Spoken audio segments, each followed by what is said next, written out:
LG 플러스 어떻게 대응을 해야 될까요? 사실 5G 모멘텀이 있어서 시장이 안 네. 좋아도 5G는 가잖아요. 그럼 결국 통신주들도 갈 거다라는 기대감이 있는데 너무 화웨이 영향으로 하락을 하니까 아 이게 지금 신규로 들어갈까 하시는 분들도 계실 것 같고 네. 아 지금 정리할까? 어떻게 하지? 만약에 지금 화웨이 제재가 지속이 되게 된다라면 LG U 플러스도 버티긴 힘들 것 같아요. 그러니까 일단은 그 5G 전환이 되게 되면은 가장 중요한 건 요금이거든요. 그러니까 가입자당 매출인데 5G 요금제가 그렇게 비싸지는 않더라고요. 그러니까 비싸지 않다라는 게 지금 쓰고 있는 지금 저 같은 경우도 4G LTE 100기가짜리 쓰고 있거든요. 그래서 한 달 동안 못 써요. 그래가지고 엄마도 좀 주고 아는 사람도 좀 주고 이렇게 하고 있는데 데이터 선물 되잖아요. 그래서 나눠주면서 하고 있는데 그러니까 지금 제가 왜 얘기를 하냐면은 예전에 LG U 플러스가 잘 갔던 이유가 3G에서 4G로 넘어가게 되면서 그때 당시에 4G 가입자를 되게 많이 유치를 했었거든요. 그래가지고 영업이익이 상당폭 개선되게 되면서 주가가 28,000대까지 갔었어요.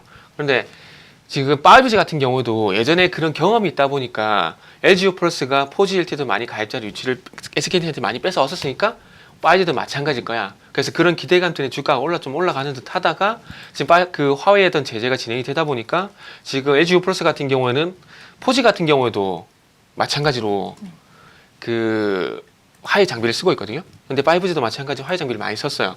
그럼 만약에 화웨이 제재가 들어가게 된다라면은 LG U 플러스가 지금 미국 같은 경우에 그 LG U 플러스에 대해서 만약에 화웨이 장비를 계속 쓰게 되면 로밍을 안 준다는 얘기를 하고 있어요. 그럼 국내에서밖에 못 쓰잖아요. 그러면은 이 가입자가 이탈 현상이 발생될 수도 있잖아요. 그래서 그 걱정, 염려 때문에 LG U 플러스가 지금 주가가 다른 통신주 대비해서 많이 빠진다고 보면 돼요. 상대적으로 SK라든지 KT 같은 게 많이 안 써요. 그리고 그 LG U 플러스 같은 경우는 선생님 말씀하셨지만 화웨이 장비를 쓰고 있고, 그래서 화웨이 장비를 쓰고 있다는 것 때문에 지금 어찌 보면 조금 주가가 강연에 빠지는 거고, 그리고 과거에 어떤 그 4G LTE 요금들 많이 유치를 시켰었기 때문에 그런 경험치 때문에 차질이 좀 발생이 될 거다라는 부분 때문에 U 플러스가 좀 많이 빠져요.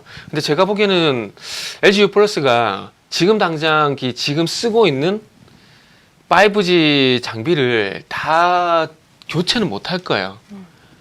그러면은 형식상은 아마 하는 척이라도 해야 될 거예요. 하는 척이라도. 미국이 바라는 건 아마 그런 걸 거거든요. 제재 동참을 하고 있는데 실질적으로 동참하기 쉽지 않다는 건 잘 알고 있을 거예요. 그런데 중요한 건 미국이 그래도 우리가 제재하는 거에 맞춰서 그래도 액션을 취하는구나라는 동맹국에 대한 의지 정도는 보고 싶을 거예요. 그래서 제가 볼 때는 파위 장비를 다 교체할 수는 없고 교체를 할 거라는 그런 액션 정도만 해주게 된다면 아마 넘어갈 것 같아요. 그래서 지금은 이렇게 화해 장비를 교체하는 것에서 고집을 부릴 필요가 없이 그냥 동맹국에서 어떤 예의 정도만 표시를 하게 된다라면은 제가 볼 때 U 플러스 같은 경우는 조금 괜찮아질 거라고 생각이 들어요. 근데 지금 아무래도 화해 제재가 좀 들어가다 보니까 그런 부분들에 대해서 조금은 제재에 대한 부분들의 어떤 리스크 이런 부분이 반영이 되죠. 그리고 지금 그 화해에 대한 얘기를 좀 더 해보자면은 3분 남았네. 안 할게요. 형 괜찮아요? 안 할 건데요. 아 해요. 아 왜 안 해? 많이 해요. 이게 제재를 한다고 해서 지금 중국이 지금 자신감을 보이는데 제가 볼 때는 자신감 보일 때가 아니에요. 왜냐하면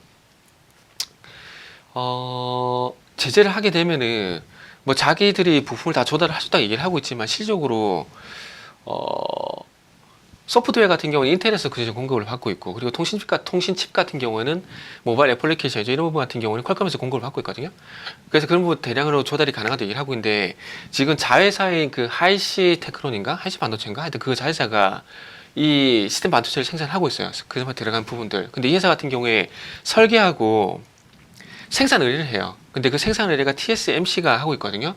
근데 오늘 TSMC가 우리는 공급을 할 거라고 얘기를 하고 있어요. 그 예전에 그 미국이 북한을 제재할 때도 TSMC가 그거 무시하고 북한을 방문했었거든요. 그래서 그거 과거 사례를 보면은 그런 과거 사례를 보게 되면은 지금 대만 같은 경우 그런 거 다 무시하고 하고 있는데 중요한 건 지금 그 TSMC의 20% 가량의 지분을 가지고 있는 시티그룹이에요. 근데 이 시티그룹에서 만약에 태클을 걸게 되면은 TSMC가 지금의 관점을 유지할까? 라는 부분은 아닐 수가 있거든요. 그렇게 된다면 상당히 문제가 좀 커지겠죠, 아무래도. 그러면 화웨이가 조금 어렵게 될 수밖에 없는 상황이 좀 진행이 되기 때문에 지금은 그 히토리도 그렇고 히토리는 좀 2부에서 얘기해야 될 것 같고 화해 제재 같은 경우에는 지금 상태에서 보기에는 여러 가지 어떤 또 단어가 생각이 안 나네. 어떤 거? 여러 가지 관계적인 어떤 뭐라 그러지? 기브앤테이크? 기브앤테이크 아니라 아주 서로 간의 어떤 그런 공급과 수요 어떤 관계적인 측면에서 보게 된다면은 화해가 버티기 힘들 거예요. 버티기 힘들고 어쨌든 중요한 건 기술력이거든요. 그래서 그런 부분들을 바로 대체가 가능하지 않은 상황이기 때문에 제가 볼 때는 화해가 쉽지가 않을 것 같아요. 화해가. 그렇기 때문에 지금 여러모로 또 LG U+뿐만 아니라 다른 글로벌 기업들도 다 지금 동참을 하고 있잖아요. 그 동참을 하고 있는 상황 속에서 고립이 될 수밖에 없어요. 그리고 중요한 건 이게 화웨이 폰이 수출도 해야 되잖아요. 그러면 만약에 구글이라든지 이런 미국 업체들이 좀 안 좋게 나오게 되면은 지금 그게 뭐 미국 업체들이 발을 다 빼버리게 되면은 간단하게 해서 구글 스토어도 못 하죠. 지메일도 안 되죠. 그리고 유튜브도 안 되죠. 된다. 그러면은 인터넷을 쓸 수 있다라고 하더라도 그게 안 되면 미국 사람이 화웨이폰을 쓰겠어요? 그러니까 그냥 카메라 폰만 되는 거예요. 그러면 그 카메라 폰을 다른 나라에 쓸까요? 안 쓰지. 쓰죠. 그죠? 그러니까 화웨이가 불리할 수밖에 없는 거예요. 지금 상황에서는. 그래서 어찌 보면은 조금 백기를 들고 투항을 하는 게 좀 낫지 않을까? 라는 생각이 드는 괜히 고집 부렸다가 중요한 건 시간이 다 됐구나. 점유율 뺏겨요. 저가폰에서.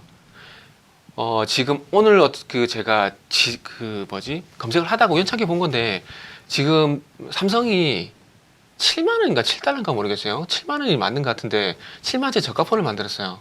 그거 만들어가지고 다 해버려가지고 저가폰 다 뺏어오게 되면은 또 교체 수요 이게 또 힘들잖아요. 그러면 제가 볼 때 화해가 힘들거든요. 화해 전략은 저가폰 시장을 확보를 하고 공략을 해서 확보를 하고 거기서 압도적인 우위를 만들고 그리고 난 다음에 하이엔드 쪽으로 가는 전략인데 삼성은 반대였잖아요. 하이엔드에서 압도적인 어떤 점유율을 만들고 저가폰을 가는 전략이었잖아요. 그러면은 화해 같은 경우 그런 전략이 깨져버려요. 그럼 누가 보더라도 화해가 손해가 되지 않을까요? 지금 제가 봤을 때 만약 화해 대상이다. 그럼 중국 정부에다 요청을 할 것 같아요. 지금 이렇게 싸움을 하지 말고 조금 우리가 대회에서 점유율 가져갈 수 있는 여건을 확보할 수 있게 좀 만들어 달라. 제가 볼 땐 그게 맞는 것 같아요.